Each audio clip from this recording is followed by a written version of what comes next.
ইতিহাস নিয়ে ভয় পাওয়া যে সমস্ত ছাত্রছাত্রীরা, আজকে তাদের জন্য এই ভিডিওটি অতি গুরুত্বপূর্ণ।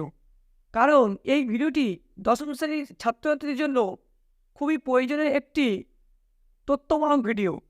তোমাদের ইতিহাস পাঠ্যক্রমের প্রথম অধ্যায় ইতিহাসের ধারণা, এই অধ্যায় থেকে বাছাই করা 50টি শর্ট প্রশ্ন নিয়ে আলোচনা করা হয়েছে। এই শর্ট প্রশ্নগুলি এমসিকিউ হিসেবে আসতে পারে, দু এক কথা প্রশ্ন হিসেবে আসতে পারে, শূন্যস্থান পূরণ হিসেবে আসতে পারে, ব্যাখ্যাভিত্তিক প্রশ্ন হিসাবেও আসতে পারে। তাই তোমরা এইসব প্রশ্নগুলি খুব ভালোভাবে খাতায় লিখে নাও এবং প্রতিনিয়ত মুখস্থ করতে থাকো, তাহলে তোমরা পরীক্ষায় অবশ্যই সাফল্য পাবে। আর আজকের এটি হলো পার্ট 1 ভিডিও। পার্ট 2 ভিডিওতে আরও কিছু প্রশ্ন নিয়ে আলোচনা করব। তাই পার্ট 2 ভিডিও পেতে হলে এই চ্যানেলটিকে অবশ্যই ফলো করে রাখুন। তাহলে আজকের এই গুরুত্বপূর্ণ আলোচনাটি শুরু করলাম। আর ইতিহাস এর অন্যান্য অধ্যায়ে সাজেশন পেতে হলে এই চ্যানেলের প্লেলিস্টে গিয়ে ক্লাস 10 হিস্ট্রি প্লেলিস্টটি বা মাধ্যমিক হিস্ট্রি প্লেলিস্টটি ওপেন করলে তোমরা কিন্তু অন্যান্য অধ্যায়ের সাজেশনগুলি দেখতে পাবে। তাহলে আজকে আলোচনাটি শুরু করলাম। প্রথম অধ্যায় ইতিহাসের ধারণা, গুরুত্বপূর্ণ এমসিকিউ এবং দু এক কথা উত্তর দাও। 1 নম্বর প্রশ্নটি হলো, কারা ভারতে ফুটবল খেলার প্রবর্তন করে? উত্তরটি হলো ইংরেজরা। 2 নম্বর প্রশ্নটি হলো, সরকারি নথিপত্র কোথায় সংরক্ষণ করা হয়? উত্তরটি হলো অভিলেখাগারে বা মোয়াবেজখানায়। 3 নম্বর প্রশ্নটি হলো, সোমপ্রকাশ পত্রিকার সম্পাদক কে ছিলেন? উত্তরটি হলো দ্বারকানাথ বিদ্যাভূষণ। 4 নম্বর প্রশ্নটি হলো, জীবনের ঝরাপাতা গ্রন্থটি কী ধরনের গ্রন্থ? উত্তরটি হলো আত্মজীবনী। 5 নম্বর প্রশ্নটি হলো, সোমপ্রকাশ কী ধরনের পত্রিকা? উত্তরটি হলো সাপ্তাহিক পত্রিকা। 6 নম্বর প্রশ্নটি হলো, কত খ্রিস্টাব্দে মোহনবাগান ক্লাব আইএফএ শিল্ড জয় করেছিল? উত্তরটি হলো 1911 খ্রিস্টাব্দে। 7 নম্বর প্রশ্নটি হলো, দাদা সাহেব ফালকে কোন ইতিহাসের সঙ্গে যুক্ত ছিলেন? উত্তরটি হলো চলচ্চিত্রের ইতিহাসের সঙ্গে যুক্ত ছিলেন। 8 নম্বর প্রশ্নটি হলো, কত খ্রিস্টাব্দে বঙ্গদর্শন প্রথম প্রকাশিত হয়? উত্তরটি হলো 1872 খ্রিস্টাব্দে।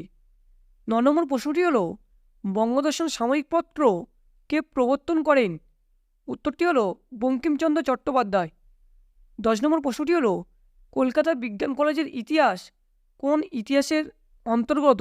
উত্তরটি হলো বিজ্ঞান প্রযুক্তির ইতিহাসের অন্তর্গত। 11 নম্বর প্রশ্নটি হলো, সরলা দেবী চৌধুরী রানীর আত্মজীবনী গ্রন্থের নাম কি? উত্তরটি হলো জীবনের ঝরাপাতা। 12 নম্বর প্রশ্নটি হলো, ইন্দিরা গান্ধীকে লেখা জওহরলাল নেহরুর চিঠিগুলি হিন্দি অনুবাদ কে করেন? উত্তরটি হলো মুন্সি প্রেমচাঁদ। 13 নম্বর প্রশ্নটি হলো, কবে প্রথম বিশ্ব পরিবেশ দিবস পালিত হয়? উত্তরটি হলো 5 জুন 1974 খ্রিস্টাব্দে। 14 নম্বর প্রশ্নটি হলো, কবে নতুন সামাজিক ইতিহাস চর্চা শুরু হয়? উত্তরটি হলো 1960 থেকে 70 এর দশকে। 15 নম্বর প্রশ্নটি হলো, প্রথম নির্বাক চলচ্চিত্রের নাম কি? উত্তরটি হলো রাজা হরিশ্চন্দ্র। 16 নম্বর প্রশ্নটি হলো, ভারতের চিপকো আন্দোলন কী ধরনের আন্দোলন ছিল? উত্তরটি হলো পরিবেশ আন্দোলন। 17 নম্বর প্রশ্নটি হলো, ভারতের প্রথম প্রকাশিত সংবাদপত্রের নাম কি? অথবা এই প্রশ্নটি আবারও পরীক্ষায় আসতে পারে যে, ভারতের প্রথম সাপ্তাহিক সংবাদপত্রের নাম কি? উত্তরটি হলো বেঙ্গল গেজেট। 18 নম্বর প্রশ্নটি হলো, পৃথিবীর প্রাচীন খেলার নাম কি? উত্তরটি হলো মানাকালা। 19 নম্বর প্রশ্নটি হলো, ভারতে নিম্নবর্গের ইতিহাস চর্চার জনক বা প্রবক্তা হলেন কে? উত্তরটি হলো রণজিৎ গুহ। 19 নম্বর প্রশ্নটি হলো, প্রথম নাট্যচর্চার উদ্ভব হয় কোন দেশে? উত্তরটি হলো গ্রিস। 20 নম্বর প্রশ্নটি হলো, প্রথম বাংলা রাজনৈতিক পত্রিকার নাম কি? উত্তরটি হলো সোমপ্রকাশ। 21 নম্বর প্রশ্নটি হলো, কাকে বাণিজ্য শহর বলা হয়?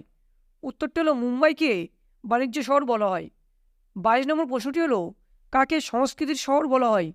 উত্তরটি হলো কলকাতাকে সংস্কৃতির শহর বলা হয়।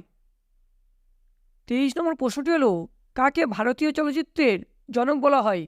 উত্তরটি হলো দাদা সাহেব ফালকেকে। 24 নম্বর প্রশ্নটি হলো, ভারতবর্ষের প্রথম সবাক চলচ্চিত্রটির নাম কি? উত্তরটি হলো আলমআরা। 25 নম্বর প্রশ্নটি হলো, ভারতের রেলপথের জনক কাকে বলা হয়? উত্তরটি হলো লর্ড ডালহৌসিকে।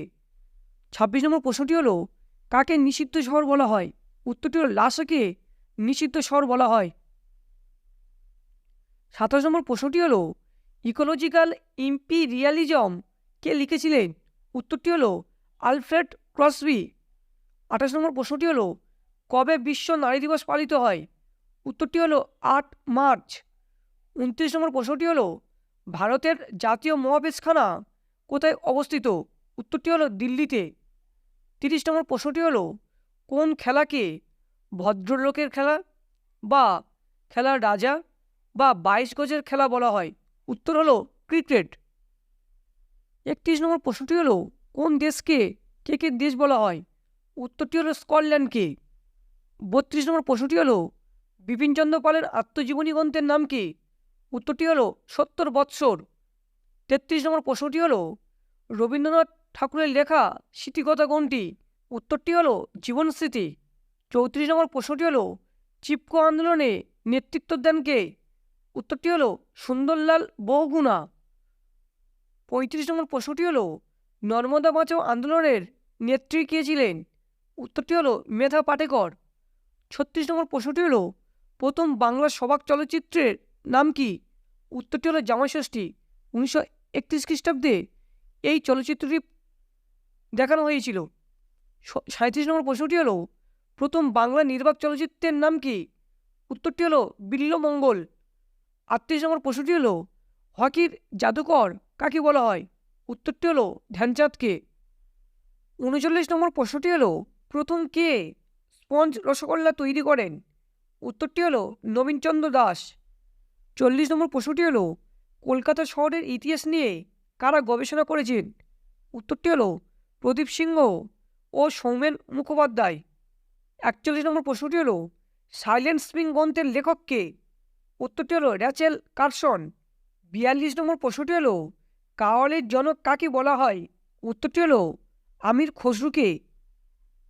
43 নম্বর প্রশ্নটি হলো দেশীয় ভাষা সংবাদপত্র আইন কে প্রণয়ন করেন? উত্তরটি হলো লর্ড লিটন। 44 নম্বর প্রশ্নটি হলো ভারতীয়রা আলুর ব্যবহার শিখেছিল কাদের কাছ থেকে? উত্তরটি হলো পর্তুগিজদের কাছ থেকে। 45 নম্বর প্রশ্নটি হলো দাস ক্যাপিটাল গ্রন্থটি কে রচনা করেন? উত্তরটি হলো কার্ল মার্কস। 46 নম্বর প্রশ্নটি হলো কোথায় প্রথম ক্রিকেট খেলার সূচনা হয়? উত্তরটি হলো ইংল্যান্ডে। 47 নম্বর প্রশ্নটি হলো ভারতের প্রথম লিখিত ইতিহাস গ্রন্থের নাম কি? উত্তরটি হলো রাজতরঙ্গিনী। 48 নম্বর প্রশ্নটি হলো কত খ্রিস্টাব্দে ইন্টারনেট শুরু হয়? উত্তরটি হলো 1989 খ্রিস্টাব্দে। 49 নম্বর প্রশ্নটি হলো কলকাতায় কবে থেকে বৈদ্যুতিক ট্রাম চলতে শুরু করে? উত্তরটি হলো 1902 খ্রিস্টাব্দে। 50 নম্বর প্রশ্নটি হলো বাংলার বিশ্বকর্মা নামে কে পরিচিত? উত্তরটি হলো রাজেন্দ্রনাথ মুখার্জি। আর এই ভিডিওটি যদি তোমার একটু উপকার লেগে থাকে তাহলে অবশ্যই ভিডিওটিকে লাইক করো, কমেন্ট করে জানাও ভিডিওটি তোমার কেমন লাগলো। আমার চ্যানেল নতুন হয়ে চ্যানেলটিকে সাবস্ক্রাইব করো। তোমার প্রিয় বন্ধুদের কাছে অবশ্যই ভিডিওটি শেয়ার করে তাদের উপর সুযোগ করে দাও। নেক্সট ভিডিওতে আবার তোমাদের সাথে দেখা হবে। আজকের এই পর্যন্ত আলোচনাটি শেষ করলাম।